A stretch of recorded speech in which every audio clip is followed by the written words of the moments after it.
Assalamualaikum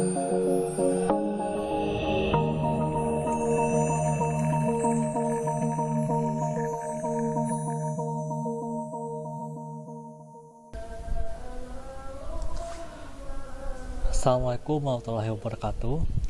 Selamat pagi semuanya. Salam Budi Luhur. Bagi yang belum kenal, perkenalkan, nama saya Eza Budi Perkasa, ya, yang akan mengajarkan mata kuliah pemrograman berorientasi objek, ya. Jadi ini merupakan mata kuliah praktek, ya. Silakan kalian siapkan softwarenya. Jadi di pertemuan kali ini pertama-tama saya akan menguraikan dulu software apa saja yang akan digunakan, ya, dan juga sekilas mengenai apa sih mata kuliah pemrograman berorientasi objek tersebut, ya. Jadi di sini slide-nya akan saya kasih judul, yaitu mengenal Kotlin dan IntelliJ IDEA, ya. Kotlin itu merupakan bahasa pemrograman yang kita pakai, ya. Sedangkan IntelliJ IDEA itu adalah software yang kita pakai, ya. Jadi Kotlin, ya. Kotlin ini mungkin kalau yang sudah kenal Java mungkin ya tahu juga, ya, karena Kotlin ini merupakan bahasa pemrograman turunan Java yang mulai diperkenalkan pada tahun 2011, ya. Jadi masih baru, masih 10 tahun, ya. Nah, kemudian pada tahun 2019 itu Google mengumumkan bahwa bahasa ini bisa digunakan untuk aplikasi mobile Android, ya. Kalau kalian punya HP Android, ya, itu semua aplikasinya itu diprogram dengan bahasa Kotlin, ya. Kalau dulu sebelum tahun 2019, ya, semua aplikasi Android itu dibuat dengan Java, tapi sekarang direkomendasikan menggunakan Kotlin, ya. Kenapa? Nanti kita lihat di materi-materi lainnya, ya. Jadi walaupun merupakan turunan Java, ya, sintak dari Kotlin ini itu relatif lebih singkat dan mudah untuk dipahami dibandingkan Java, ya. Ditambah Kotlin ini mempunyai fitur tambahan yang tidak disediakan oleh Java. Jadi kalau kalian sudah mahir Java, ya, tapi mau belajar sesuatu yang baru, Kotlin ini bisa jadi alternatif, ya. Karena ini sudah diakui resmi oleh Google. Dan sekarang siapa sih yang tidak menggunakan HP Android, ya. Jadi perkuliahan ini akan diusahakan untuk selalu menggunakan sintak Kotlin dalam pembuatan program. Walaupun sebenarnya sintak Kotlin ini dia punya keunikan, yaitu bisa campur dengan sintak dari Java, ya. Tapi diusahakan sebanyak mungkin kita membahas tentang Kotlinnya, bukan Javanya. Tapi kalau terpaksa Java akan saya bilang, ya. Nah, apa saja software yang digunakan, yang dibutuhkan, yaitu JDK, ya, JDK ini adalah Java Development Kit, ya. Itu minimal yang versi 6, ya. Itu free softwarenya. Kemudian ada IntelliJ IDEA Community Edition. Jadi IntelliJ IDEA ini ada dua edisi. Yang pertama itu Enterprise Edition, yang kedua itu Community Edition. Kalau Enterprise Edition itu berbayar, walaupun fitur banyak tapi berbayar. Kalau Community Edition itu emang fitur lebih sedikit tapi dia gratis.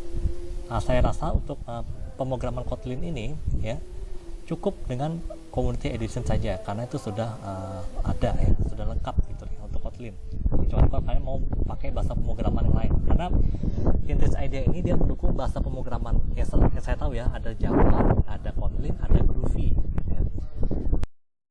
Bahasa pemrograman lain selain 3 itu silahkan kalian download yang Enterprise Edition, tapi harus bayar, ya, itu aja. Nah, di video ini saya akan mendemokan bagaimana cara menginstal kedua software ini, ya. Jadi silakan diikuti, ya. Oke. Jadi di sini ada desktop saya, ya. Jadi di sini sudah ada dua software pendukungnya, ya. JDK dan IntelliJ IDEA-nya. Jadi cara menginstalnya adalah sebagai berikut, ya. Perhatikan, ya, di sini. Oh, maaf.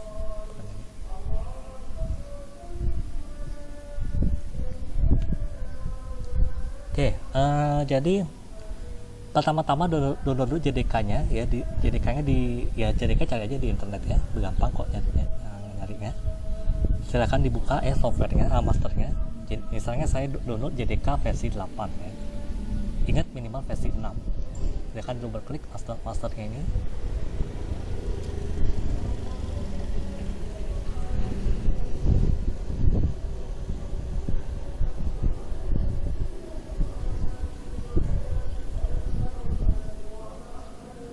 Nah, kalau ada peringatan seperti ini silahkan klik run saja, ya, karena ini terpercaya kok. Run aja, ya. Udah muncul seperti ini, silahkan kalian klik next, ya. Next, ya. Nah, tunggu sebentar, ya.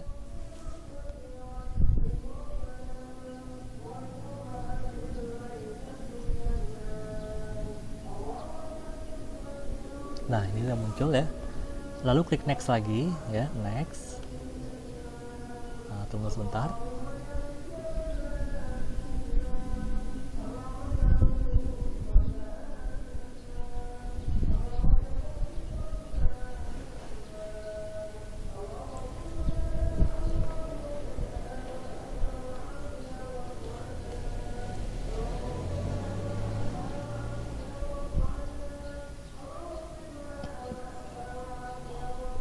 Jadi sambil tunggu ya. Jadi Kotlin ini walaupun dia merupakan bahasa pemrograman sendiri, tadi sudah saya jelaskan bahwa merupakan turunan dari Java, maka kita perlu namanya JDK ya. Jadi JDK ini fungsinya adalah membuat suatu program ya, sekaligus untuk menjalankannya. Ada JDK, ada JRE ya. Kalau JDK ini itu tadi sudah jelaskan, kalau JRE itu hanya untuk menjalankan program saja ya. Jadi fungsinya seperti itu. Ibaratnya kalau kalian belajar bahasa pemrograman sebelumnya itu adalah .NET frameworknya. Jadi ada .NET framework untuk developmentnya, ada untuk runtime-nya aja ya. Kalau ini .NET framework yang bisa develop dan juga bisa running ya. Jadi kalau sudah install JDK, otomatis dalamnya juga ada JRE.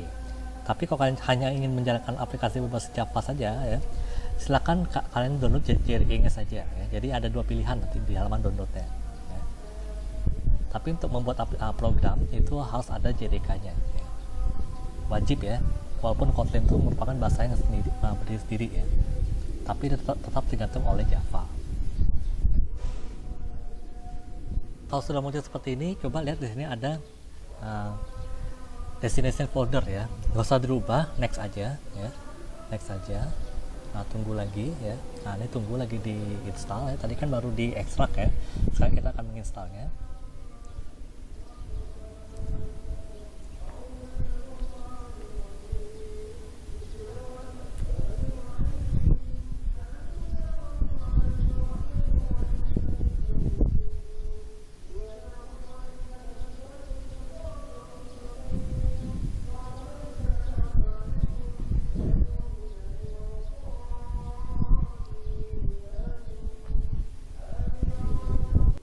Oke, tadi maaf ya, kayaknya ada nggak tampil itu general finishnya, tapi saya lihat di control panel itu sudah terinstall ya, makanya saya langsung stop aja pakai task manager.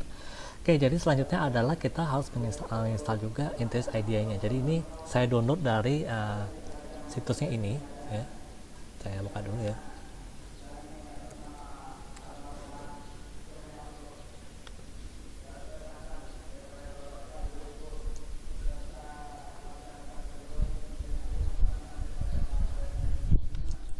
Nah, ini ya. Yang pertama adalah install JDK, tadi sudah selesai install JDK-nya. Kemudian yang kedua adalah install Interest IDE-nya ya. Ini situsnya ya, www.jetbrains.com/idea/download ya. Itu situsnya. Kemudian kita akan menginstal Interest IDE-nya ya. Silakan di double klik master yang silakan download itu ya.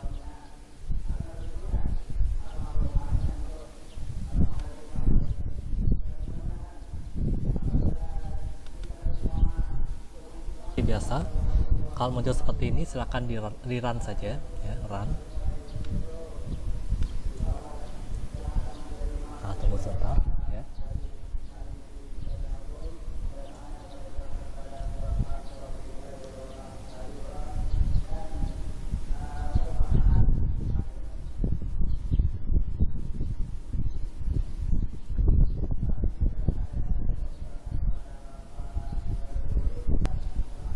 Next lagi, lalu next lagi.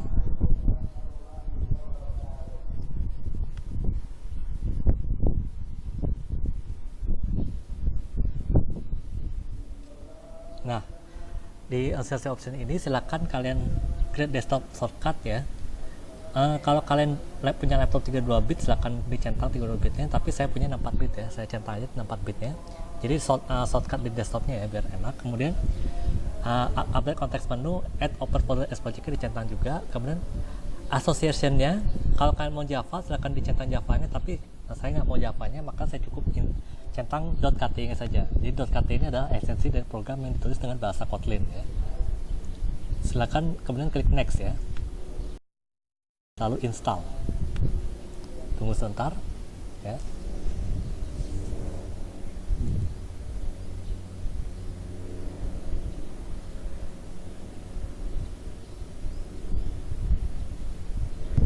Oke, kalau sudah muncul seperti ini silahkan diklik finish saja ya. Kita klik finish ya. Klik finish. Nah, di sini sudah ada yang namanya Interest Idea Community Edition ya. Jadi lambangnya IJ seperti ini ya. Ini silahkan kalian double klik ya untuk jalankan Interest Idea. Kita akan mencoba Bomber Project yang pertama ya. Jadi project itu apa? Project itu adalah kumpulan dari file-file program ya. Jadi dalam Interest Idea ini setiap file program yang kalian buat itu disusun atas project ya, disimpan dalam suatu folder project ya, seperti itu. Jadi ada di dalam project itu ada library, kemudian ada kode-kode kalian dan juga file-file pendukung lainnya ya, seperti itu.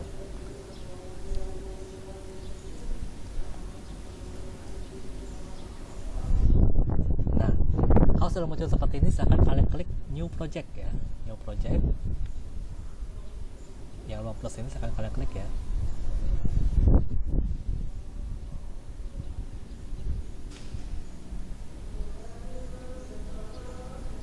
Nah, kalau muncul seperti ini ya, silahkan kalian klik Kotlin/JVM ya, Kotlin/JVM, kemudian klik next ya, next. Nah, ini di next aja, mau diabaikan aja. Nah, lalu nama projectnya apa? Bebas ya. Ini boleh pakai spasi ya. Misalnya saya mau nama projectnya adalah ngajar PBO misalnya, ngajar spasi PBO, bebas ya. Lalu finish ya, finish. Tunggu dulu.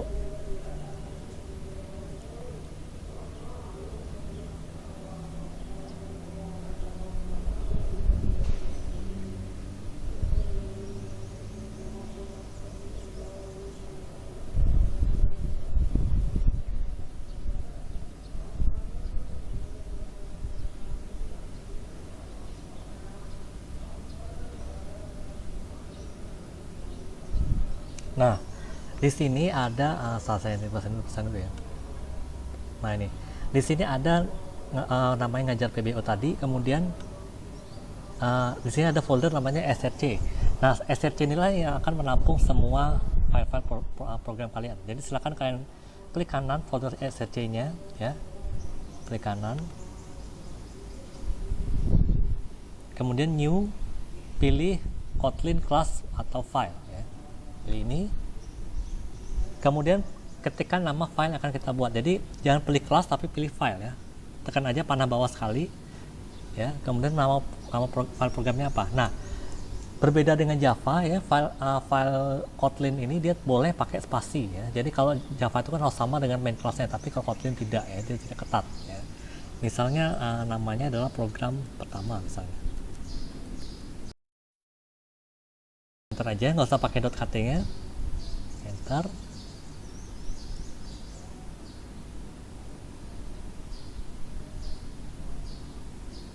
Nah, kalau misal muncul peringatan kayak gini ya, JDK 18 is not found and on this or corrupt ya. Ini aja, use exciting 180.251 ya, seperti ini. Di sini ya. Tunggu sebentar, ini kan di bawahnya lagi di scanning kan. Tunggu sebentar sampai selesai.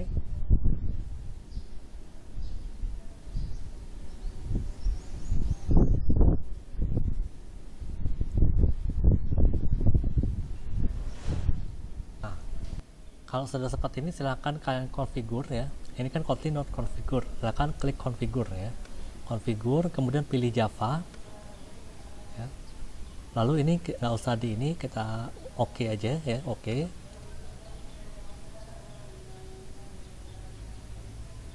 Nah, tunggu dulu sebentar, lagi di ini, lagi di index ya.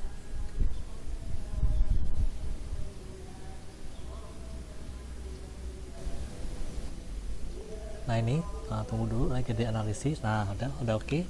Baru kita mulai ngetik program pertama. Ingat ya, Kotlin ini dia selalu mulai dari fun main dulu ya. Jadi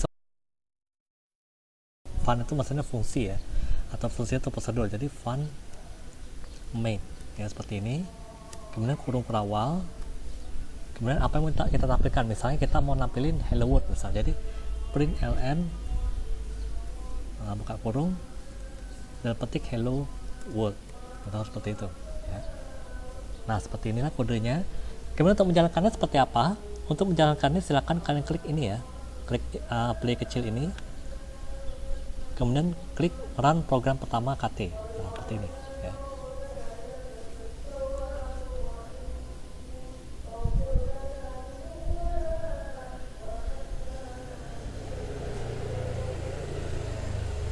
Tunggu sebentar lagi di build ya, nanti hasilnya akan muncul di bawah ya.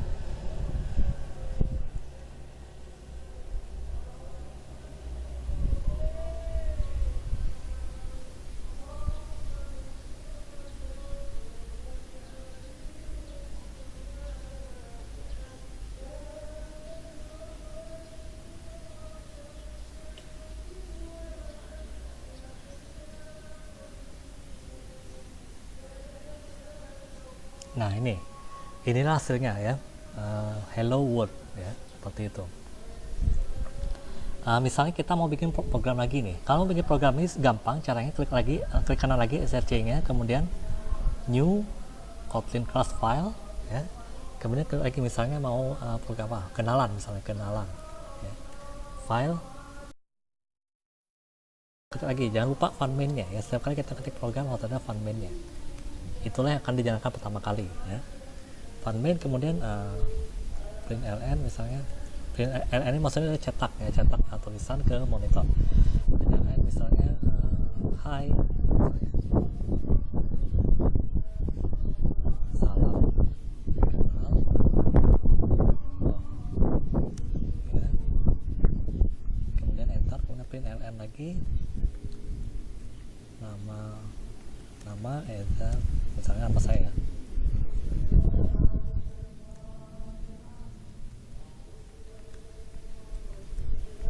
NIM-nya misalnya, NIM saya misalnya 10 11 5000 ya. Kemudian print lagi jurusan misalnya, saya jurusan teknik informatika misalnya, print ln fakultas teknologi informasi, informasi ya, seperti itu. Nah kalau sudah, saya klik di sini ya, klik di sini, kemudian run kenalan KT ya.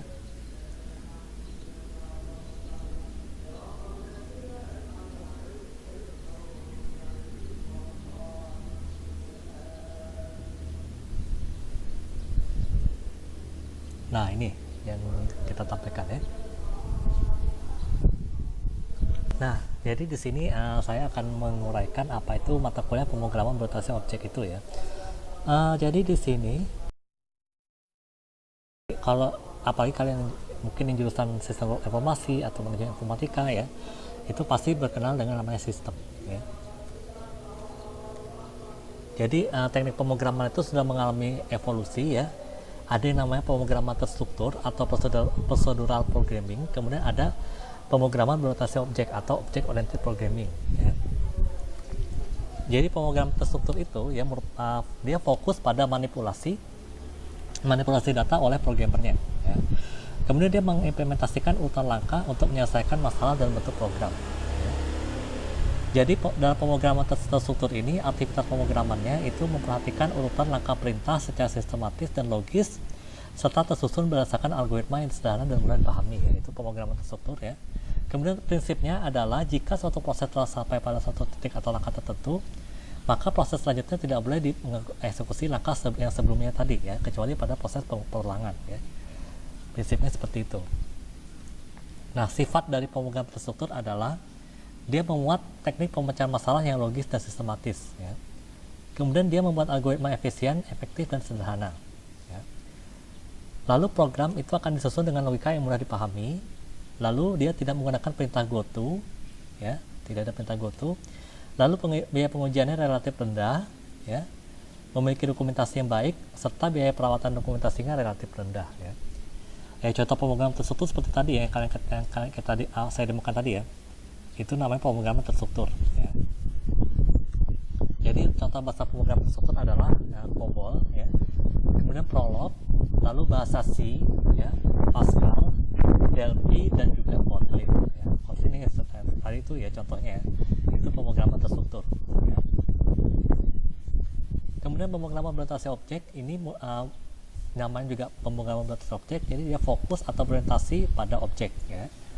Dia memandang segala sesuatu sebagai objek, ya. Memiliki namanya data atau atribut dan fungsi atau metode pada kelas atau objek. Ya.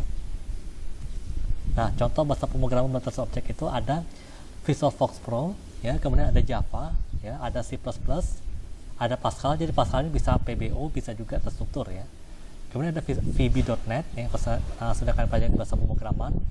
Lalu ada Simula, lalu Smalltalk, Ruby, Python, PHP, C#, Delphi, dan Kotlin. Ya, jadi Delphi, Kotlin, dan Pascal ini dia bisa terstruktur, bisa PBO. Ya. Nah, apa bedanya pemrograman terstruktur dan pemrograman berorientasi objek? Kalau terstruktur, dia antara satu bus dengan bus lainnya itu harus berhubungan, ya. Kemudian kalau berorientasi objek, maka semua data dan fungsi itu dibungkus dalam kelas atau objek, ya. Lalu objek itu dapat menerima pesan, memproses data, dan mengirim pesan ke objek lainnya, ya. Lalu pemrograman terstruktur itu programnya itu relatif sederhana. Sedangkan kalau berorientasi objek itu dia biasanya lebih rumit, ya. Tapi jangan down dulu, tentang dengar kata-kata rumit lalu kalian down, jangan, ya. Kita belajar pelan-pelan, ya. Kemudian tidak ada kelas dan objek, ya, dalam pemrograman terstruktur. Sedangkan dalam pemrograman berorientasi objek itu menggunakan kelas dan objek, ya. Kemudian pemrograman terstruktur dia memecahkan masalah yang besar menjadi kecil, ya. Sedangkan dalam pemrograman berorientasi objek dia mengumpulkan kode dengan data yang setiap objeknya berfungsi independen atau modular, ya. Lalu dalam terstruktur dia mengandung teknik pemecahan masalah yang tepat dan benar, algoritma sederhana, standar, dan efektif, ya, serta memiliki struktur logika yang benar dan mudah dipahami. Sedangkan pemrograman terstruktur juga memiliki struktur sekuensial, percambangan, dan pengulangan, ya. Lalu dalam pemrograman berorientasi objek, ya, dia dikelompokkan ke dalam kelas, objek, abstraksi, enkapsulasi, dan polimorfim, ya, melalui pengiriman pesan. Nah, dalam pemrograman terstruktur itu model perancangan sistemnya adalah DFD atau Data Flow Diagram dan ERD atau Entity Relationship Diagram, ya.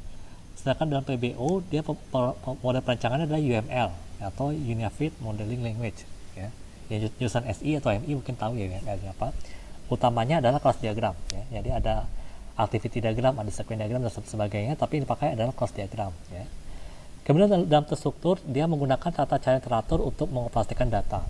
Sedangkan dalam PBO dia tidak melihat cara menyelesaikan masalah, ya, namun objek yang melakukan penyelesaian masalah tersebut, ya. Jadi selalu kata-katanya objek, ya. Kemudian dalam pemrograman terstruktur ada beberapa istilah yaitu fungsi atau prosedur, ya. Sedangkan dalam PBO kedua istilah ini namanya adalah metode, ya. Kemudian dalam terstruktur ada yang namanya modul, sedangkan dalam PBO ada yang namanya objek. Lalu ada namanya argumen atau parameter dalam pemrograman terstruktur. Sedangkan dalam PBO itu namanya adalah message atau pesan, ya. Terakhir dalam pemrograman terstruktur itu ada namanya variabel. Sedangkan dalam PBO itu ada yang namanya atribut, ya. Nah, ini saya skip aja karena tadi sudah saya jelaskan, ya, di awal tadi, ya. Nah, struktur program, ya, seperti ini. Jadi saya uraikan lagi bahwa Kotlin dia tidak seperti Java, walaupun Kotlin itu turunan Java, tapi dia agak berbeda dengan Java, ya. Java, tapi dia tidak seperti Java. Di mana Java itu kalau kalian tahu dia 100% merupakan kode PBO, ya. Jadi program utama itu harus dalam kelas sendiri, ya. Sedangkan Kotlin dia bisa dicampur adukan, boleh ada PT, boleh ada PBO, ya, ataupun campuran antara keduanya. Yang penting ada fun main-nya, ya, fun main atau prosedur utamanya bernama main, ya, yang terletak di luar kelas apapun. Jadi kalau ada beberapa kelas itu fun main-nya harus berada di luar kelas, ya. Jadi main ini sebenarnya merupakan prosedur yang berfungsi seolah-olah seperti metode, tapi metodenya itu ada di dalam kelas yang tersembunyi, ya, yang tidak terlihat, ya. Jadi sintaksnya seperti ini, ya. Fun main, kemudian buka kurung tutup kurung, lalu kurung buka, lalu di dalamnya ada statement, dan perhatikan, ya, tidak seperti Java Dalam Kotlin dia tidak perlu diakhiri tanda titik koma. Setiap baris tidak perlu diakhiri tanda titik koma. Ya. Lalu terakhir penutupnya adalah kurung perawal tutup. Ya, seperti itu. Nah, untuk pemrograman Kotlin ada beberapa aturan ya. Yang pertama dia case sensitive, artinya dia membedakan huruf kecil dan huruf besar. Kemudian antar baris kode itu tadi saya ilustrasikan bahwa tidak perlu diakhiri tanda titik koma. Ya. Terus Pak, titik koma dipakainya kapan? Titik koma itu hanya diharuskan kalau terdapat beberapa statement dalam satu baris ya. Jadi tidak wajib sifatnya. Tapi kalau ada kalian menggabungkan beberapa statement itu wajib dipisahkan oleh titik koma ya.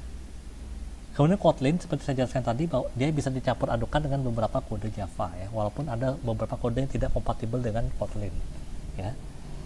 Kemudian Kotlin tadi juga saya sudah bilang bahwa bisa memiliki satu atau banyak kelas ya, atau tidak ada kelas sama sekali, atau bisa jadi campuran antara PBO dan pemrograman terstruktur ya. Kemudian nama file bebas juga ya, tidak seperti Java. Kalau Java itu ketat aturannya harus sama dengan nama kelas utamanya, tapi kalau Kotlin tidak ya, bebas, boleh ada spasi, simbol, kecuali tentu saja beberapa yang tidak diperbolehkan oleh sistem operasi kalian ya, atau karakter khusus ya. Boleh juga diawali dengan angka, jadi tidak seketat Java ya, dan tidak mesti sama dengan nama kelasnya. Jadi kalau ada kelas-kelas ya, atau cuma ada satu kelas, itu tidak wajib sama ya. Jadi tidak seperti Java yang ketat. Kalau Kotlin lebih bebas ya, lebih luas ya. Lalu Kotlin wajib memiliki satu prosedur main ya. Main itu prosedur utama ya, agar program dapat dijalankan. Tadi itu fun main tadi ya, itu wajib ada. Kalau tidak ada itu maka tidak bisa dijalankan programnya ya. Nah, contoh programnya seperti ini ya, seperti tadi saya bilang contohnya. Silakan kalian ketikkan ini ya, di pause dulu, bikin file baru. Jadi intinya nanti semua project ya, dari pertemuan pertama sampai ke UAS itu harus satu project ya, tidak boleh beda project. Kita bukan pemrograman enterprise ya, kita cuma coding biasa aja ya.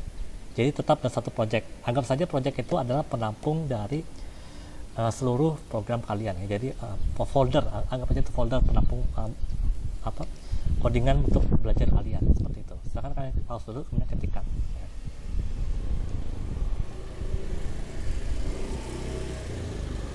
Oke, begitu saja pertemuan pertama kali ini. Mohon maaf kalau ada kesalahan kata-kata atau ada yang kurang. Kalau ada pertanyaan silakan tanyakan aja langsung ke saya ya. Saya akhiri. Assalamualaikum warahmatullahi wabarakatuh. Selamat pagi, salam budi luhur.